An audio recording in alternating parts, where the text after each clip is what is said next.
बिस्मिल्लाहिर्रहमानिर्रहीम अस्सलाम वालेकुम वरहमतुल्लाहि वबरकातुहू। आज हम बना रहे हैं ऑरेंज जेली डेज़र्ट। अगर आपको हमारी वीडियो अच्छी लगे तो लाइक करें और हमारे चैनल को सब्सक्राइब करें। तो शुरू करते हैं। 1 कप फ्रेश ऑरेंज जूस लेंगे। इसमें 3/4 कप पानी डालेंगे। चूल्हे को मीडियम रखेंगे और इसको एक उबाल आने तक पकाएंगे।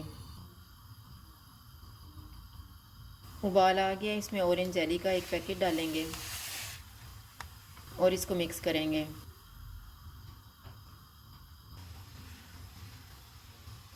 जेली मिक्स हो गई है, चूल्हा बंद कर देते हैं। इसमें आधा कप ऑरेंज का पल्प डालेंगे और मिक्स कर लेंगे।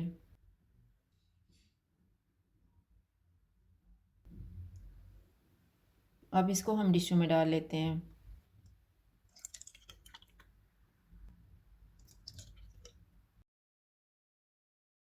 दस मिनट के बाद इनको आधे घंटे के लिए फ्रिज में रख देंगे। जेली ठंडी हो गई है, इसको निकाल के ट्रे में रख लेते हैं।